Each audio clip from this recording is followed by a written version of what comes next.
Yo, this is Lazy Sports Headlines by Bedtime for Distracted Adults. I'm Jay Leonard. Hey, let's get right back into it. Hey, I'm gonna get some more stuff because I gotta freshen up this room a little bit.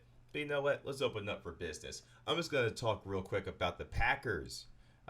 They beat the Saints 37-30 this past Sunday. It was a pretty entertaining game. I don't have much to say about it because once again I'm not really here to like break down film or anything. Aaron Rodgers had 3 touchdowns. I think he threw for like 280 or something. Um, but one of the takeaways though here is this Packers team right now, Matt LaFleur, it looks like to be clicking on all cylinders, and they have a very good case to be one of the best teams in the league right now. I mean, the Chiefs still have that because they have more of a complete package. One of the things I always worry about, though, especially with teams that get hot early, is what happens in colder months. Um, Not to say that Aaron Rodgers is injury prone or anything like that, but you always got to worry about things like, hey, when temperatures get cold, injuries, when your team falls apart or not. And most of the time in the NFL, it's who's the healthiest at the end. Um, Devontae Adams is a little bit injury prone. Aaron Rodgers has had some nagging injuries. So I guess when I say, hey, they could be the best team in the league, I think I'm thinking too far ahead. I'm thinking, let's just check them out again around week 10 or 11. But the name of the game in the league is who's your quarterback, and well, or is it the playoffs or not? But the Packers are doing a good job putting themselves in good position because you really want that bye week.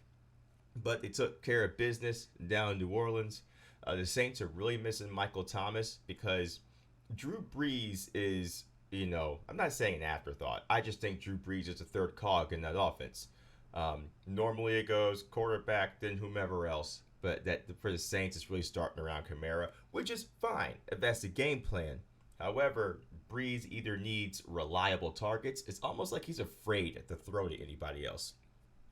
That's not an indictment on the wide receivers in New Orleans, by the way. It's just that's what it looks like. It looks like he's a little bit timid out there. And you can really tell that the Saints are lacking the deep ball threat.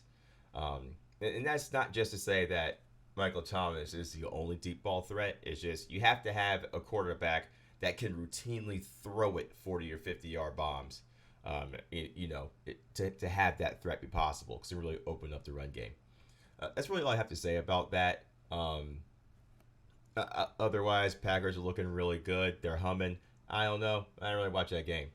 Sorry, I was a little busy. The NBA Finals were on. There's a lot of stuff going on this week. I couldn't watch it all at one time. Seattle Seahawks beat the Cowboys 38-31. And again, not really going to break down any of that here. Not going to break down the game. We all watched it. Once again, though, I'm not just going to keep saying I'm wrong a lot. I'm wrong all the time. I'm not saying I was right about the Cowboys because I was. I'm just saying that the Cowboys looked exactly like what, again, each and every week we get the same product from them. They're really good. I mean, okay, they're good. They're not really good. They're good. And this game is not about overall stats in the game, and it's not about overall losses. Dak Prescott right now leads the league in passing yards. But as we all know, with each and every individual stat comes a story behind it. So are all of these yards actual production, or are all of these yards leading to a net gain? Because sometimes you can get, as we all know in sports, you can get like a garbage stats in the end, and Dak Prescott is not doing that. But he's playing well. It's just what do all those passing yards translate into? When he played against what's it called? When he got 3 rushing touchdowns. I think it was last week, or was that this week? Crap, I don't know. I don't really remember now. Anyway, so the passing yards. All I'm saying is I think one week he had 450 passing yards for 3 rushing touchdowns. So they're translating into something. It's just not wins, and it's not all his fault. You know. But once again, the Cowboys lost by a touchdown, and some of that's play design. Russell Wilson's on fire right now. There's not much anybody can do about that. So I'm not here to toss around blame on anybody on the Cowboys team. And the reason why I'm talking about them so much is because people like the Cowboys, and so do all of my friends, and they hate it when I come on here and talk about their problems. So, but football is, you know how in life sometimes you have to cover certain bases to make sure that whatever you want to happen can happen. For instance, if you want to go rent an apartment, you know, it's more than two steps. It's more than find an apartment and put down a deposit. You have to take care of things like your amenities. You have to take care of things like, hey, when is the power going to be on? What's my window of time so I can actually move my things there? Is it smarter to move once, or is it smarter to move a week or two ahead of time? Things like that. Football is the same exact way. Football is, and as we all know, it's situational. But these individual situations in football is how you win games. And the Cowboys right now have a very, I'm not going to say problem. I'm going to say they're not winning every situation, and it's becoming very apparent. So you want to make sure you can win as many of those situations as possible. The first situation that should be winning, or that you should be winning if you're the Cowboys against the Seahawks, is their defense is terrible. Their D line's all banged up and injured right now. So, how do you stop somebody like Russell Wilson also if you're a Dallas defense? Because he's going to be able. Blitzing isn't the answer. Most of these high level elite guys are going to be able to read defenses, so blitzing isn't your answer every time. You got to find a way to put pressure on him, which he looked pretty comfortable out there, just throwing bombs all day. You got DK Metcalf, just dropping passes or do that touchback thing, whatever that thing was, where a guy hit the ball out of his hands. All I'm saying is Dallas needs to start winning a little bit more of these situations. Another situation that you kind of want to avoid is, when they played against Atlanta, they went down early. It's like they're always playing from behind, which does not increase your success in all of these situations. And Dallas is good, and this isn't Dak's fault. But I'm bringing this up specifically, though, because Dallas won the situations we expected them to. They moved the ball. They had a lot of production. They moved it well according to most of their game plan. It just doesn't translate to a win. Because Dallas is good. And, they're not great. And Dak is good. Not great. But Russell Wilson is great. And with guys like Russell Wilson and guys like Mahomes have the ability to throw the ball down the field and with accuracy, why does something like that matter a little bit more? And again, this isn't necessarily Dak's fault, but he's not one of these guys that can just throw the ball down the field. They do a lot of short routes and things like that. But when you got somebody like Patrick Mahomes or Russell Wilson who can just unleash a 50-yard bomb at any time he wants, it creates a different dynamic to your offense. So you can win one or two more situations. So it's interesting how Dak Prescott leads the league in passing yards. And Josh Allen of Buffalo is second. So does this mean that they're exactly the most productive? And of course, with all these things come perspective. So you got Mahomes, Wilson, Rodgers. They're always just, they can drop a bomb off at any time for that deep threat. But Dak, Breeze, Lamar, are you going to get beat by a couple of, 30 or 40 deep routes passes that they're going to make? Are they going to chuck that ball 40 yards down the line with accuracy? And is that always a threat? Just with like any other pro sports team, what do you do well? And can you accentuate that? So with quarterbacks, it's what do you do well? And in this particular case, Russell Wilson does all of those things well. So I do think what I want to point out here, though, is about Dallas this season is that I've noticed that not only are they always playing from behind, but Dak Prescott's very impressive with his maturity and leadership. I don't think he shrinks in the moment.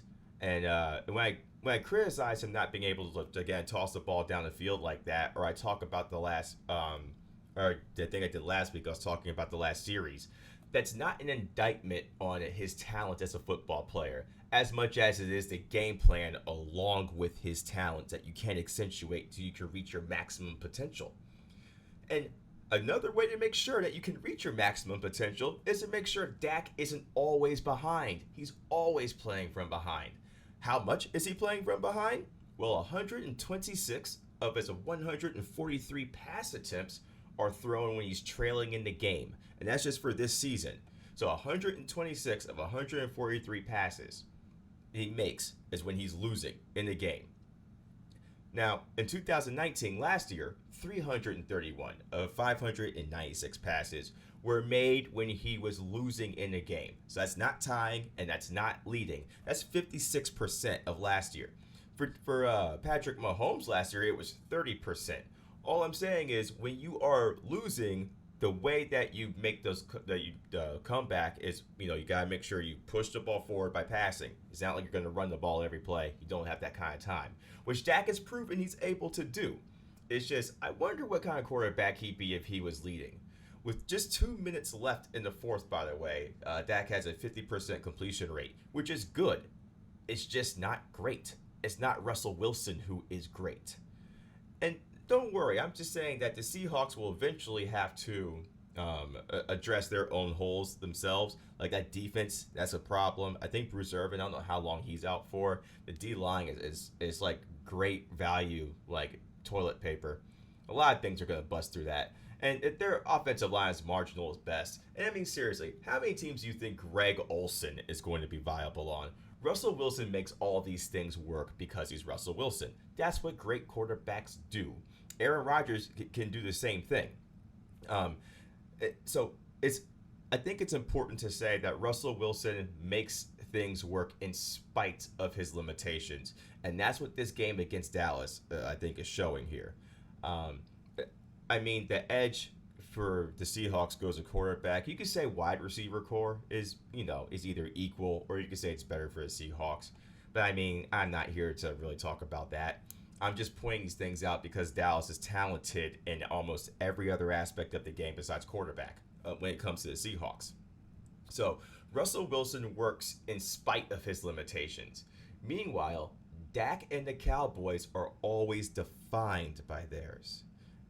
And I think this is important here because every time we talk or you hear anybody talk about the Cowboys, it's whenever they win or lose, you say, well, we lost, but here's a limitation.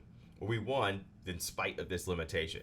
Or here's a limitation. It's like whenever you bring up the Cowboys, there's always some sort of like subtext right behind it. When we say Russell Wilson's great, all right, that's what it is. On to the next subject. Russell Wilson's great. Russell Wilson won another game. Seahawks won a game. Here's why they won. On to the next thing. And for the Cowboys, it's like, hey, Cowboys, they almost won the game. But, man, they let Russell Wilson do whatever they're going to do. Oh, they should have had better play calling. So I just think it's one of those things to really pay attention to. So when we think about these kinds of teams, especially with people like the Cowboys, teams like the Falcons, there's always like some subtext there. And this isn't new information. Dallas gave us exactly what we expected from them. It's the same thing we've been saying for weeks now. They are exactly what we think they are. They're consistent from last year. That's all you're going to get. Of course, the Cowboys are 1-2. You can't be. I mean, you're not going to be 3-0 or even 2-1 when Dak Prescott is throwing 88% of his throws when the team is losing. That's not a Dak Prescott problem. That's a coaching problem. And they'll get it fixed out, by the way, because this is Mike McCarthy's first year, and they're going to work it out. But in your first year, you shouldn't look exactly like you did last year with the guy you just ran out of town. But they're gonna bounce back. I mean, look, the NFC East is the worst division in football. It is dreadful. Seriously, I think Washington is in the lead right now. I don't even understand how that's possible. So Dallas is going to win the division unless Carson Wentz decides that he remembers how to play quarterback well again. So that's all my thoughts are on that. So, also, Russell Wilson is now the first quarterback with 14 TDs, 14 touchdowns in the first 3 games. He's averaging 77% completion on the year. And like I said, he's exceeding in spite of all the problems that Seattle has. And he's throwing touchdowns like all sorts of receivers, people I never even heard of. I think he threw one like Stone Cold Steve Austin at some point. Like, seriously, who is Freddie Swain? Like, does anybody know who he is? I don't know who he is. Like, I didn't even know who he was before he caught that. I think his only reception this year is a touchdown pass. Anyway, Russell Wilson's going to be MVP probably, as long as he keeps playing like this. I know Dak had some picks though in that game, which weren't all his fault. I'm not gonna go into that. I know one's on Amari Cooper. And again, real briefly here, we're gonna go into the Chiefs Ravens, which happened last night. I was able to watch a little bit of this, and once again, guys, just like a lot of us, that's why I say it's for distracted adults. We work full time. I work full time, and I got three other things going on, so it's hard for me to try to watch every second of every game, especially when the NBA finals or playoffs are going on right now. But man, Mahomes can read defenses, and he can read them well. Andy Reid has prepared them well. Not to say that the Ravens aren't. It's just it's not close right now with Mahomes, and it's not so much as the Chiefs just have the Ravens number. It's just that again, what do you do well? Are we gonna take it away, or are we gonna let you do it? And with Lamar Jackson works very well when he's independent and free. And so when he's not looking over his shoulder every 2 seconds, Lamar Jackson is phenomenal. And in this game, he had to look over his shoulder every 2 seconds. But I do think that momentum kind of set in early because they were getting killed. I mean, within one quarter, you could tell the Ravens weren't ready. They weren't ready to play. And sometimes that does just happen. I'm not going to read too much into this because it's week 3, and with no preseason, no OTAs, teams are still getting their rhythm together.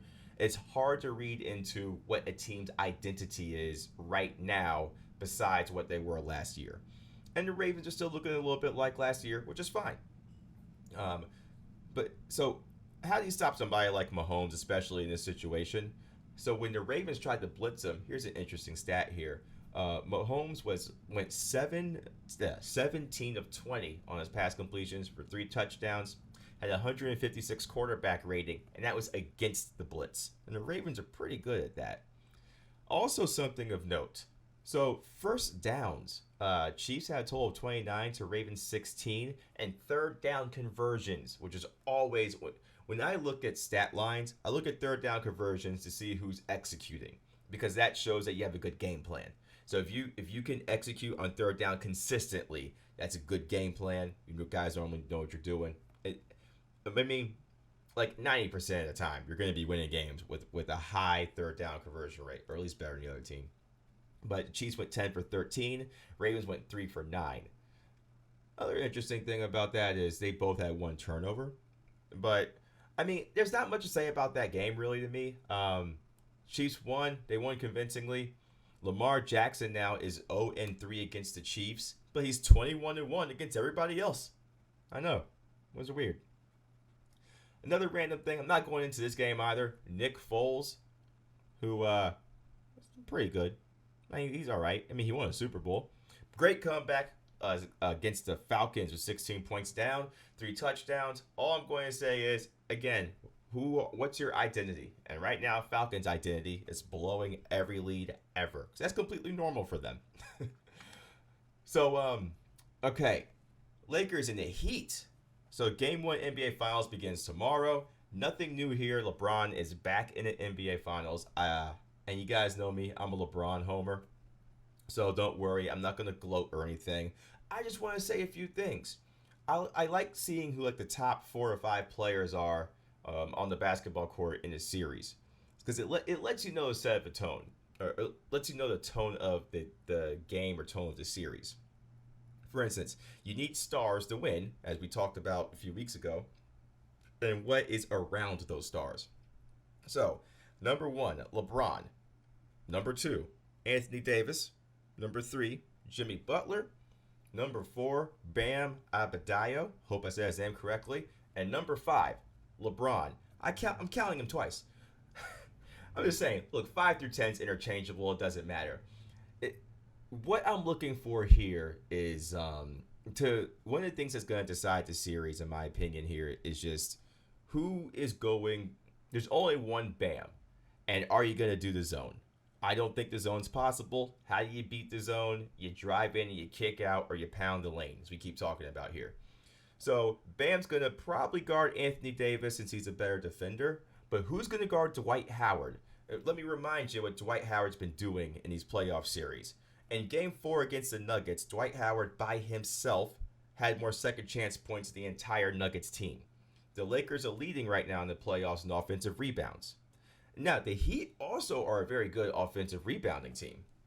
And in fact, the Heat are getting just as many second chance points as the Lakers are, which also makes that interesting. But who is going to guard Dwight Howard? Who's going to come off the bench? Kelly Olynyk? You think Kelly Olynyk is going to handle AD or Dwight Howard? I don't think so. And even though the Heat can stretch the floor and shoot threes, the Lakers' perimeter defense has gotten immensely better since the end of the season. And I don't think Rondo is going to be letting Duncan Robinson go out there and just putting up a hammock at the three-point line, being super comfortable. In fact, I imagine they're going to be a very, very uncomfortable. I saw Kemba Walker. I mean, even though Tyler Hero and Dragic were getting points, Kemba Walker was bullying them on the defensive end. And so, so Miami and the Lakers are both averaging 13 second chance points a game right now. The rebounding edge right now is still going to the Lakers, which I think is going to matter because how do you create second chance rebounds and points off turnovers, which the Lakers are leading in as well, off their rebounds. So, I mean, Eric Spoelstra is a great coach. I'm sure they're going to have a good plan, but it's not going to matter. They just don't have enough firepower. Who is taking over that game in the fourth quarter against LeBron? I mean, I don't see anybody on the Heat doing that. And if you need a reminder of just how good LeBron is in the fourth quarter, in the in the series clinching game against the Nuggets, LeBron had 16 points in the fourth quarter, and at one point had 9 straight points. That's actually more points than Paul George and Kawhi Leonard in the second half of the last series that they played. So, who on the Heat is going to take over in the fourth? Now, sure, you have a lot of guys who can hit shots, but how many of those guys have been to the finals before? How many of them have been in this kind of situation before? And, and compare that to LeBron and Anthony Davis, who could go off anytime he wants. I just don't really see a lot of this. I mean, Lakers in 5, Lakers in 4. I don't know. I mean, LeBron normally takes 1 or 2 games off, which is fine. But, this series, of course, matters a lot because people are going to want to put an asterisk by it. But I think that's incredible because when LeBron James faced the Golden State Warriors with Matthew Dellavedova as his number 2, nobody put an asterisk there. When the Golden State Warriors basically entire team got injured in the finals, nobody wants to put an asterisk there. So, should we put an asterisk here? No, we shouldn't at all. And why should we? No teams have to go on the road. They're all at one spot. The young guys are comfortable. You don't have to travel 3 hours on the flight to Cleveland. Yuck, right? As we talked about last week, Cleveland sucks. You don't have to get on a flight and go to Denver. I mean, Denver's fine, but it's not like it's San Diego. So, so you don't have to get on there and go into these hostile environments. Everybody's right there. So a lot of these advantages you normally would have been taken away. So, no, we're not going to put an asterisk on this. And why should we? In everyday life that we have, when we get like breaks or we have it extra hard, we put asterisks on that. We only want to put asterisks on things that we have no explanation for or we're not comfortable with. For instance, these same people, I'm going to start calling them sportsanon, that are just making up conspiracy theories about things like, oh, well, the NBA is fixed. Oh, really? Hold on here. Let's talk about the NBA being fixed. I'm not sure exactly how you fix the NBA, but you can't control the Denver Nuggets shooting 42% over 5 games. What, you think they all got together? You think hundreds of people in the NBA are getting together to decide these things?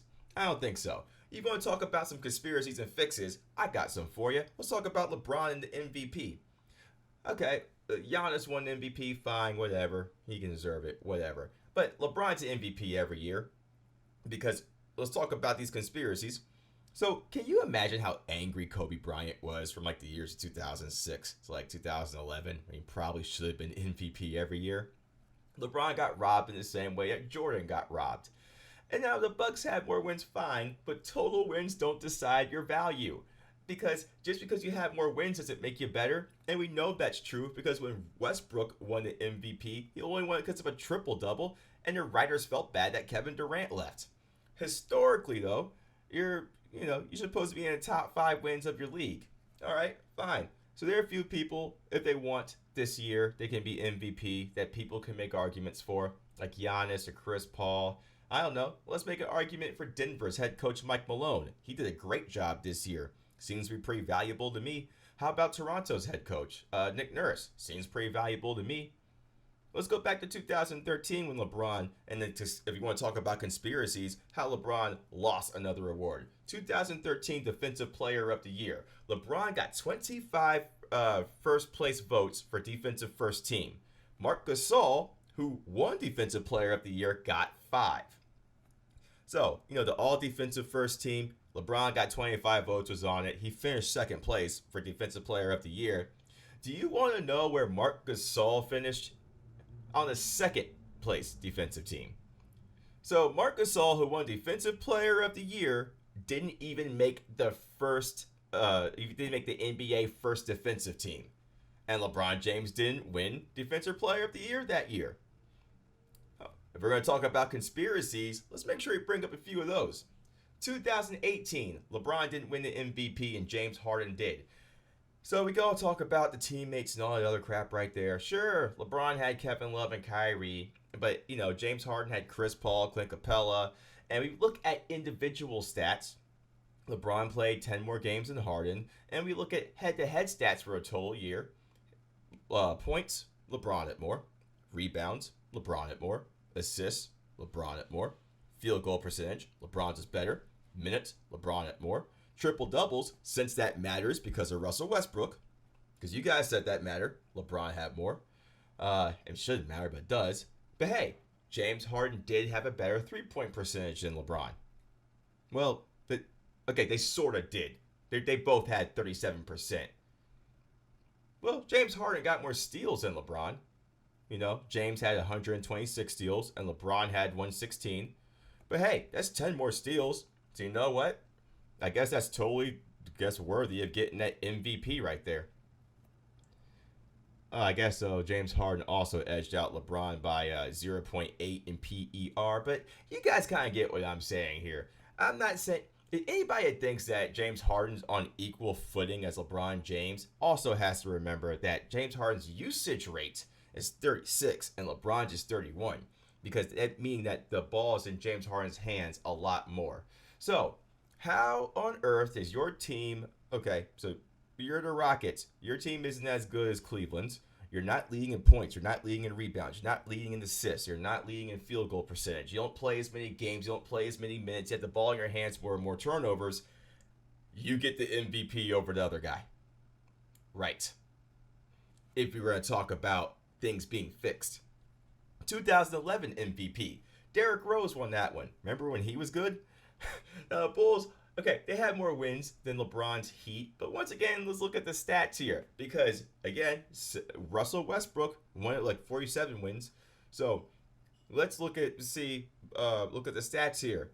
Points, LeBron. Rebounds, LeBron. Blocks, LeBron. Field goal percentage, LeBron. 3-point percentage, LeBron. PER, win shares, all that LeBron.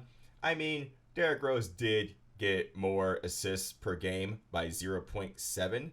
And also, LeBron was he was NBA first team all defense, and Derrick Rose wasn't selected for either of those. But you know what? Let's give the MVP to him anyway.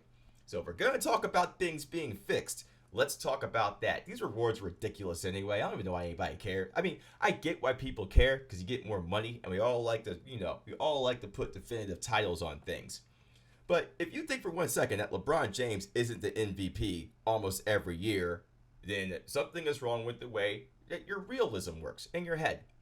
Because anybody that says things like, oh, the NBA is fixed or the NFL is fixed, these are people just trying to make excuses because it's just like it's some pathetic way to try to be like, oh, I'm sad, things aren't going my way, so it has to be a fix. That's the only thing that can explain it.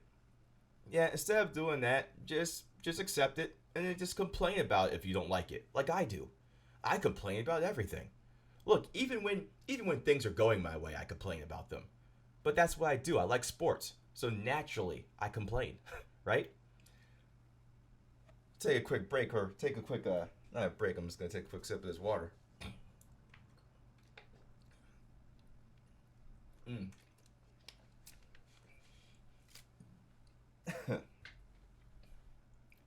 I should have called this ornery sports.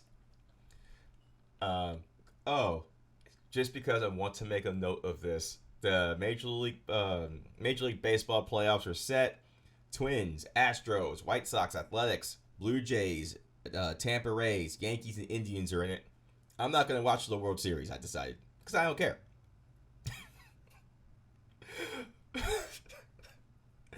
Oh man, I'm gonna get so much hate for that. Other news: Clippers fire Doc Rivers, who is the only coach to lose a series 3-1 on three separate occasions. Now, some people have been tossing around the word underachieving for Doc Rivers, and I just think we should put that in perspective. I don't want to say he is or isn't underachieving.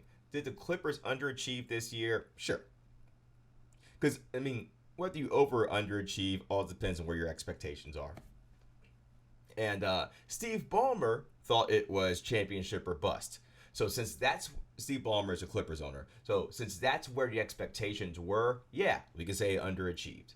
But let's look at some things in perspective. Because in pro sports, almost any time a good team doesn't win, you could call it underachieving. But Doc Rivers helped turn around a historically chaotic franchise.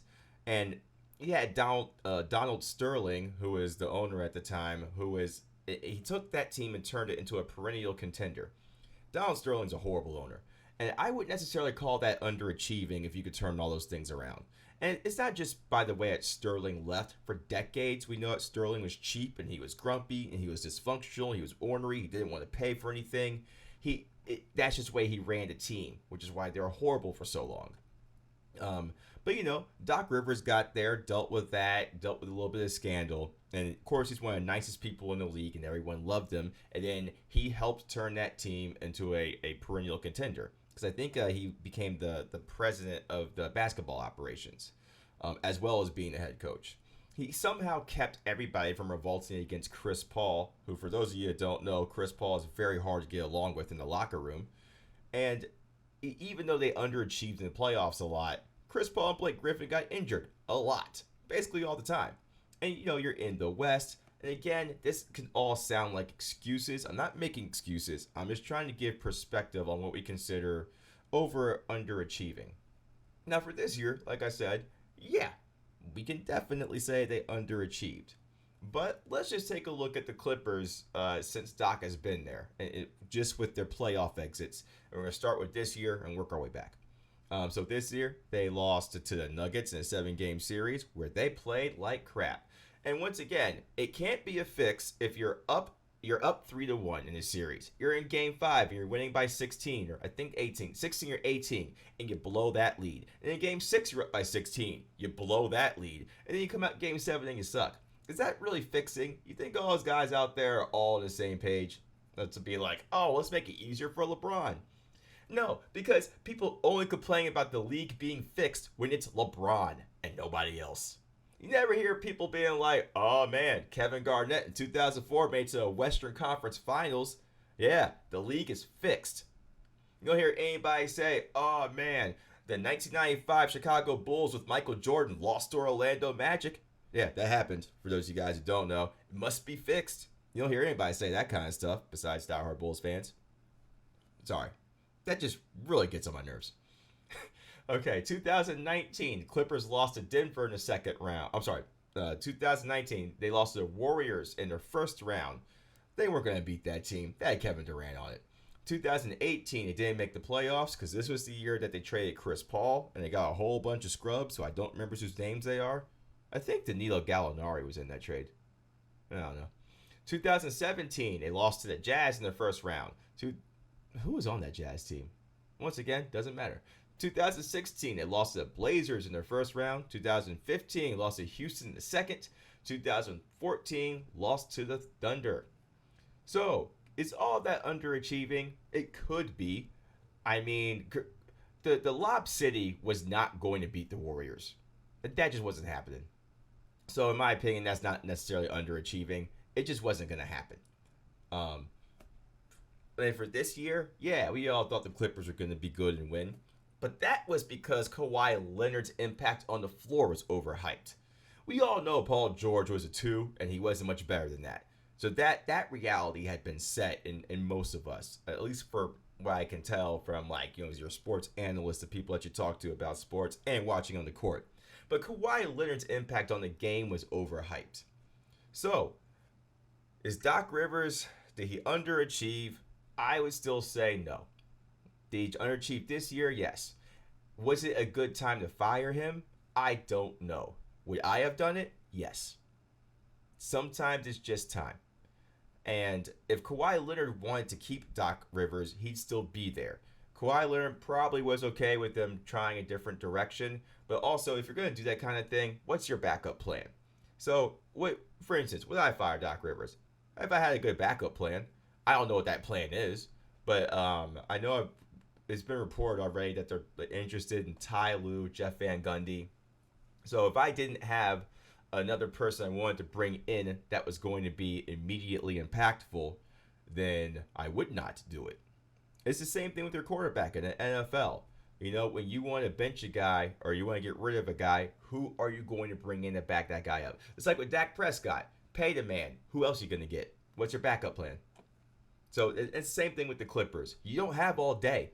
Kawhi Leonard is I think he's 1 or 2 more years in his contract. I can't remember. I think it's 1. So you got 1 year to make him happy, or he'll split again. And he should. If he's not happy, he should split again. But I'm looking forward to the playoffs. I'm going to go ahead and take Lakers in game 1. I'm going to go ahead and call a sweep. Why not? I mean, Lakers are going to win anyway. I don't really care about being right or wrong about how many games it takes. Where am I at here? Oh, good. I'm having a good time. Hey, well, thanks, guys, for tuning in to Lazy Sports. I promise one day I will watch a baseball game. It just won't be any time this week. I'm going to try and start doing these videos a little bit more, especially after each of the finals games. And me and a couple of friends are going to experiment with something called the Lowest Score Fantasy League, where we purposefully try to get the lowest score as possible. And of course, it's going to be some fun rules with that. So I'm going to put some videos out on that too. And of course, hit up the comments, subscribe, and all that. Tell me how wrong you think I am. I'm wrong a lot, just not about this LeBron Kawhi thing. I'm super right about that one. And everybody else knows it. So tell me how wrong I am about everything else. All right, you guys have a good night.